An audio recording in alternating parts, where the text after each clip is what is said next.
محمد الرسول اللہ والذین معہ اشداء علی الکفار رحماء بینہم۔ پاکستان کی جانب سے جو ان کی طرف پیغام گیا ہے، جو ہم نے دیکھا ہے، جو ہم نے سنا ہے، وہ درخواست سے بڑھ کر اور کچھ نہیں تھا۔ وہ ایسے تھا جیسے کہ کوئی شخص درخواست کرتا ہے۔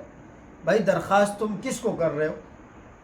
درخواست تو آدمی اس کو کرتا ہے جو آگے شخص معزز ہو۔ اسرائیل معزز تو نہیں ہے، اسرائیل تو ہمارا کھلا دشمن ہے۔ قرآن ہمیں حکم کر رہا ہے کہ تم کافر سے درخواست نہیں کرو گے، تم اس سے سخت لہجے میں بات کرو گے۔ اشداء علی الکفار کہا ہے کہ بھائی تم ان کے ساتھ سختی سے پیش آؤ گے، اور یہاں یہ درخواست کر رہے ہیں۔ یہ درخواست کا وقت نہیں ہے، یہ دھمکی کا وقت ہے، یہ جوابی کارروائی کا وقت ہے۔ یہ کوئی ہمارا دوست ملک تو نہیں۔ اگر ہمارا دوست ملک ہوتا تو ہم درخواست کرتے، چاہے کافر ہو۔ بعض اوقات کافر کے ساتھ بھی اگر دوستانہ تعلق ہو ملکی سطح پر تو پھر اس کے ساتھ بات نرم لہجے میں کی جاتی ہے، لیکن یہ تو ہمارا دشمن ملک ہے، اور ایسا دشمن ملک ہے کہ جب اس کا وجود بنا تو اس نے ہمیں دشمن سمجھا، اور جب ہمارا وجود ہوا تو ہم نے انہیں دشمن سمجھا۔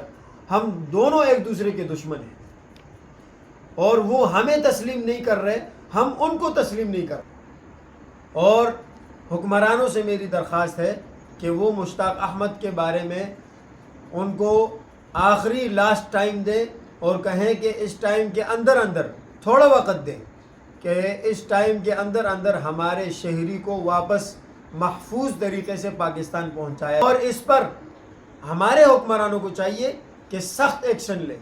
اب شہباز شریف صاحب بات اس طرح کرتے ہیں جس طرح کی درخواست کر رہا ہے۔ بھائی آپ کو سختی کے ساتھ بات کرنے کا طریقہ بھی آتا ہے، تم سخت بات کرو، تمہارے پاس قوت ہے، سب سے بڑی قوت ایمانی قوت ہے۔ جب ایمانی قوت آپ کے پاس ہے تو ایمانی قوت کے ساتھ تم سخت لہجے میں بات کرو۔ تم ڈرتے کس سے ہو؟ اللہ فرماتا ہے کہ فَلَا تَخْشَوْهُمْ وَاخْشَوْنِي، کہ بھائی کسی سے نہ ڈرو، مجھ سے ڈرو۔